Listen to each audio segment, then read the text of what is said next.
Imagine laboring for tens of hours continuously under the sun for minimal wage. On top of that, you have to endure the dirty looks from local Singaporeans and sometimes have insulting and derogatory comments thrown your way. You are indignant. You want to open your mouth and defend the little that is left of your pride. You have no choice but to look down silently and go back to working away.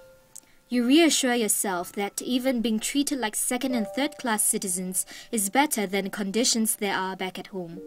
Singapore has a culture of importing large volumes of foreign workers.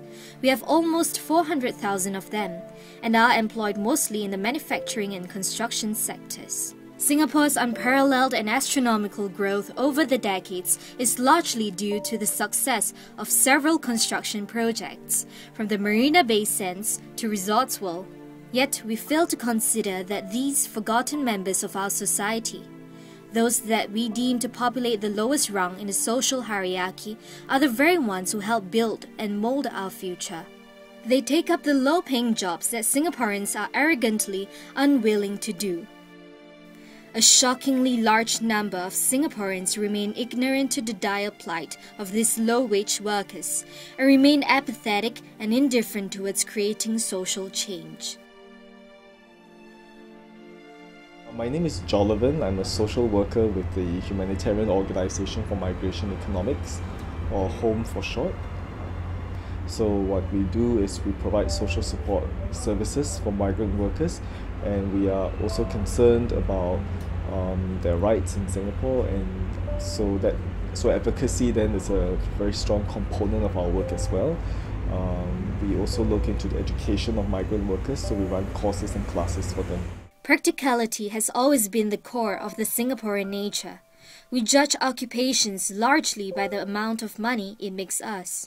The occasional shocking piece of news about domestic abuse and mistreatment of maids pops up in the media, but it serves as nothing more than an interesting conversation topic over dinner. Well, domestic workers primarily are excluded from our labour laws here.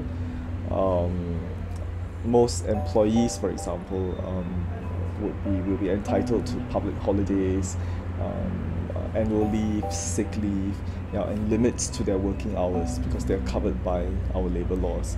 Domestic workers, because they are excluded from it, so this makes them vulnerable to exploitation. This is a disturbing reflection of the Singaporean culture, and certainly one that we are not proud of. More often than not, we hear of cases of children growing extremely attached to their mates rather than their own working mothers who do not have much time for them. Perhaps this reveals that it is not the human nature to judge, condemn, or to shun. It is only the artificially constructed social stigma attached to them that makes us step away from forming anything more than a professional bond with them.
We want cheap labor, and only imported foreign workers from the third world countries are willing to do so. Question: Would the social stigma of foreign workers be removed if they had a lighter skin color or higher paid wages?